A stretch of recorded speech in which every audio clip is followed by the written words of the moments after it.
जय श्री हरि। पूज्य गुरुदेव के चरणों में प्रणाम। सभी नामनष्ट साधकों को जय जय श्री सीताराम। परम पूज्य सेठ जी से कुछ साधकों की जिज्ञासाएं जो निश्चित आपके और मेरे हृदय में भी अनायास उठती है। आइए श्रवण करते हैं और साधन पथ को सुगम बना परमात्मा प्राप्ति के स्वप्न को साकार करने हेतु एक और कदम आगे बढ़ाते हैं। पूज्य सेठ जी से एक सज्जन ने प्रश्न किया, मैं चाहता हूं मेरा भगवान में प्रेम हो जाए, मुझे उनके समान प्रेमी और सुहृद अन्य कोई ना जान पड़े, मैं उनके लिए सच्चे दिल से रोऊं, परंतु ऐसा होता नहीं, इसका क्या कारण है? पूज्य सेठ जी कहते हैं, भगवान में प्रेम न होने का प्रधान कारण श्रद्धा की कमी है। हम आप भी संत महात्माओं के विचारों को श्रवण कर, वाणियों को श्रवण कर, उनके प्रवचनों को, लेखों को श्रवण करने के पश्चात हृदय में इस भाव को धारण करते हैं कि भगवान मेरे हो जाए, भगवान से मेरा प्रेम हो जाए, किंतु कर नहीं पाते। आज आपकी और मेरी बाधाओं को पूज्य सेठ जी प्रकट कर रहे हैं, जिन्हें दूर कर निश्चित हम आप साधन पथ को सुगम बना सकते हैं। पूज्य सेठ जी कहते हैं कि भगवान में प्रेम न होने का प्रधान कारण श्रद्धा की कमी है। यद्यपि भगवान में प्रेम होने की चाहना प्रेम प्राप्ति का प्रधान उपाय है, परंतु यह न चाहना बहुत ऊंची होनी चाहिए। ऐसी उत्कट इच्छा होने पर श्रद्धा की अतिशयता होगी। भगवान के प्रभाव और गुणों को जानने से भगवान क्या हैं, उनके साथ हमारा संबंध क्या है, इसके रहस्य को तत्व से समझने से श्रद्धा होकर हमारा प्रेम भगवान से होगा। पूज्य सेठ जी कहते हैं कि वास्तव में सर्वशक्तिमान सर्वज्ञ भगवान विज्ञानानंद रूप सर्वत्र विराजमान है। अंश और अंशी रूप में उनके साथ प्राणी मात्र का अटूट संबंध है। उनसे बढ़कर हमारा कोई है नहीं। इस बात को समझ लेने पर भगवान का वियोग असह्य हो जाता है। जैसे छोटे बालक का माता पिता से स्वाभाविक प्रेम है, अंशी होने के नाते वैसा स्वभाव सिद्ध अनिवार्य प्रेम हमारा परमेश्वर से होना चाहिए। यदि नहीं होता तो ये बात सिद्ध होती है कि हम लोगों ने विषय को यथार्थ समझा नहीं। पूज्य सेठ जी कहते हैं, यही बात गुण प्रभाव के विषय में है।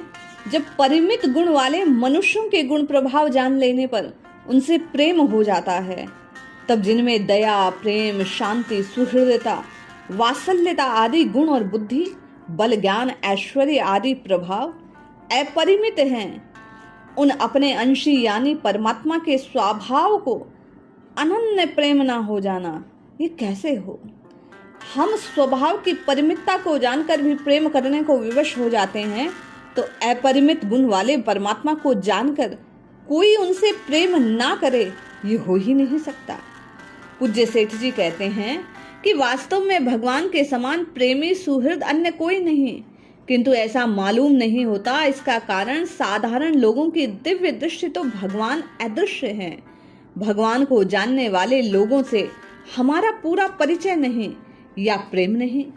इसलिए यदि ये समझना चाहते हैं एक परमेश्वर ही सबसे बड़े प्रेमी, सुहृद, प्रेम प्रभाव तत्व को जानने वाले पुरुषों का श्रद्धा और प्रेम पूर्वक पूज्य सेठ जी कहते हैं संग करना होगा।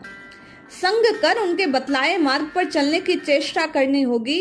यदि ऐसे पुरुषों का परिचय न हो, उनका मिलना और पहचानना कठिन हो, तो महान पुरुषों की जीवनी, उनके ग्रंथ, सत शास्त्रों का अध्ययन मनन, जिनके प्रभाव से भगवान के गुण, प्रेम, प्रभाव और तत्व की विशेष आलोचना की गई, उन्हें श्रवण करने से हमारी श्रद्धा और प्रेम जागृत होगा। प्रेम जागृत होने से, तत्व को जानने से सेठ जी कहते हैं परमात्मा को छोड़कर कोई हमारा सुहृद नहीं, ये बात जच जाएगी। अगले प्रश्न का जवाब देते हुए सेठ जी कहते हैं कि भगवान के लिए सच्चे दिल से रोना न आने के दो कारण हैं। एक तो श्रद्धा की कमी और दूसरा पूर्व संचित पाप। भगवान अदृश्य होने के कारण उनमें उनके गुण प्रभाव आदि में विश्वास नहीं होता। ये बात निश्चय रूप से मन में नहीं जचती। ये सब जगह सदा सर्वदा मौजूद है। हमारी करुण पुकार भगवान तत्काल सुनते हैं, उस पर दयार्द हृदय से ध्यान देते हैं। इसके लिए पूर्वोक्त उपाय से श्रद्धा बढ़ानी चाहिए। संचित पापों के नाश के लिए निष्काम प्रेम भाव से भगवान की आज्ञा का पालन, भजन ध्यान करना चाहिए। पूज्य सेठ जी कहते हैं, ऐसा करने से भगवान में प्रेम होगा, श्रद्धा होगी, भगवान हमारे सुहृद है ये जान पाएंगे, और भगवान हमारे हैं ऐसा जानने पर सच्चे हृदय से पुकार होगी, निश्चित अश्रुओं की धारा बह निकलेगी, और वह अश्रु उन पतित पावन उन भगवान को हमारी ओर दृष्टि करने के लिए विवश कर देंगे।